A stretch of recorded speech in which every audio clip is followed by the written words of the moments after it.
Teleportation is one of my favorite powers of all time. The ability to travel from one location to another in an instant is so good that I would never take it even if I got $1 million, simply because of the distance limit, ending in bad spots, the quantum cloning, the DNA mixing, and dude, if you can't do this, you might as well skip the superpower. Luckily, the Omnitrix doesn't have a teleporter alien, right? Anyways, let's talk about a few problems with teleportation, starting with Alien X! Alien X being a teleporter shouldn't really be a shock to anyone. I mean, Alien X is pretty much the god of the Omniverse in Ben 10. He can basically do anything. Cloning, time warping, rewriting reality. Teleportation should probably be the simplest thing in his skill set. We see him use this power only once though, and it wasn't even a full-blooded Celestial Sapien, but it was Ben's fusion with Atomics, known as Atomic X. We saw this after every single Ben Tennyson was erased from reality, and the only Ben left was the one with no Omnitrix. But after a great lore dump, all the Bens returned and they Jujutsu jumped Vilgax, and here we have our first and only Alien X teleportation moment, as a finisher to one of the meanest combos in Ben 10 history. As cool as it was, there's a problem here. I think Alien X is the gateway drug to making teleportation look cool, especially because of his skill set, which is about as lengthy as that thing you stumbled on in that middle-aged cat lady's drawer. Alien X can literally do everything, and because of that, he makes any power look good. But if we strip away that nigh omniscience, we get to see what it looks like to solo depend on teleportation. And we need to look no further than one of the most famous teleporters in all of fiction, which is Nightcrawler. Kurt Connors, aka Nightcrawler, is a mutant from the Marvel Universe, and a pretty famous blue-skinned teleportation guy. He is very much responsible for some of the coolest uses of teleportation powers in the X-Men franchise, with one such being his fight against the Sentinels with Wolverine in X-Men 97. He uses 3 katana that are strong enough to cut through bone and metal, and he demonstrates this by shredding these metallic monsters like big blocks of cheese. He uses his teleportation in this short space to switch around and change location within the X-Mansion, to always have the advantage in his fights. This dude is basically untouchable. He even drags Wolverine into his teleportation. This shows us that a good teleporter is always fighting on their terms. I think we all could agree that Nightcrawler is one of the best teleportation users in all of fiction. As amazing as the blue katana wielding Catholic is in this fight, we still have one problem. Huh? That right there is a big issue for Nightcrawler, because with this sword being broken, his attack power has now declined a whole 33.333% since he lost a sword. And if it happens 2 more times, yeah, it's just him, just bare knuckles against metal mutant slayers. So it would probably turn him into a gymnast with a fancier routine. Seems to me like he's just being carried by his sword instead of his teleportation. And I know for sure that he is cooked if he didn't have them with him. But I can already see the comments of you guys saying that I'm nitpicking, so let's jump to the X-Men movies from 2003 to cement my point. Nightcrawler jumps into the White House to assassinate the president, and he is exquisite, mopping up the floor with the Secret Service like they're useless pawns. He is doing a masterclass of dismantling a well-organized group of presidential security who are like the best at what they do. And he's doing this with no swords. I mean, these are still humans, so I guess no biggie, right? Anyways, he's about to close out the deal when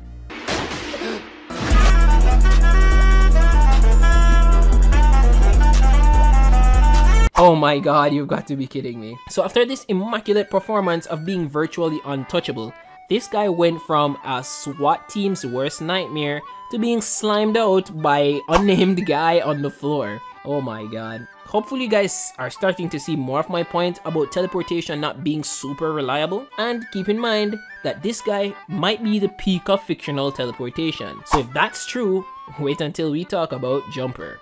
It follows a main character, David, who discovers that he has the ability to teleport at a very young age.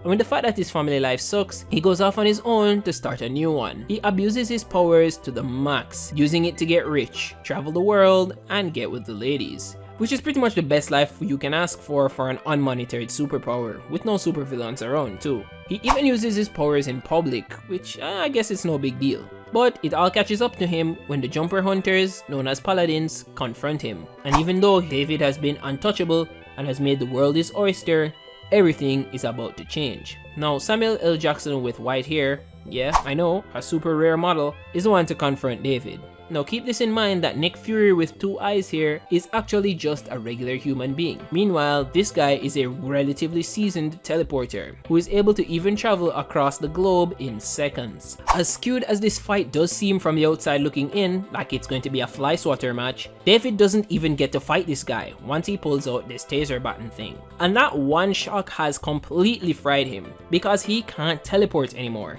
until it wears off. Now I know you guys are probably thinking, he can just hide and wait it out and he'll be fine. And to a degree, you're right. And that's why they have these.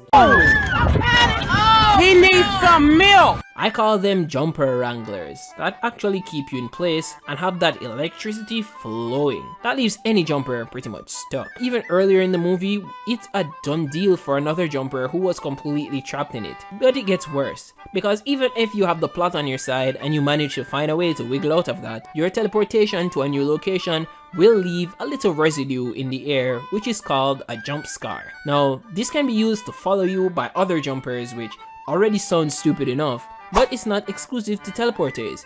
But humans with the right technology can follow you too. It seems like they have jumpers completely figured out. And that's exactly what it is, as many of these crazy teleporters have died, basically becoming infants in the face of these trained regular guys. So far, between Nightcrawler and David, we are getting a pattern here with teleportation. This power isn't good enough as a standalone ability, and it requires a lot more from the user itself to make it a successful power. I can already smell the comments being typed that I'm nitpicking, but never fear, we can go to Dragon Ball Z to seal the deal with this point on teleportation not being a good enough standalone power here during the Cell saga. So Cell, this green guy, has arrived to the playing field in order to absorb these 2 androids to gain power. Simple enough, once he arrives, he's able to complete 50% of the job. And after he has done so, he levels up his power so far that not a single protagonist is able to take him on. He destroys Piccolo, who at the time was the strongest being on Earth, and even though this 3-eyed man, Tien, tried to stall him, it wasn't enough, and he was laid out too within a matter of minutes. So all of them are basically dead to rights if Cell decides to kill them.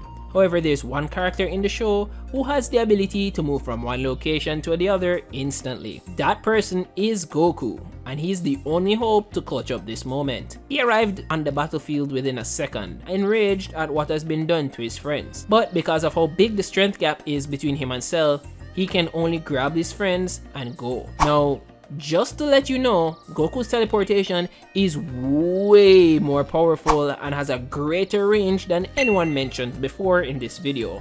Being able to move from even planet to planet, intergalactic teleportation. So if your skills are this great, why not just do something with this insane power, right? It's just not possible.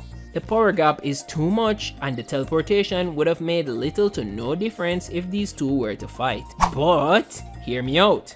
When Goku and Cell are at comparable strength about a few weeks later, and they have one of the greatest pre-2000s anime fights in history, Goku actually uses his teleportation for his advantage, and he gets to jump on Cell, disintegrating half of his body. However, with that comparable strength, to note, teleportation still wasn't enough to fully defeat Cell. Regardless, I can concede that it is definitely the kind of power that rewards you if you're built like that. Take for example Nightcrawler's agility and training with swordsmanship compared to David's lack thereof. He's pretty much a normal guy with teleportation powers, he's not that special. It won't be the power that will take you from 0 to hero unless you're fighting basically civilians. And it brings me back to that point of Alien X being the gateway drug to thinking that these are incredible powers, as Alien X makes everything look good. So when you're working with teleportation, you got to be built different. Come on, even Goku himself couldn't have used this power to make it game-changing enough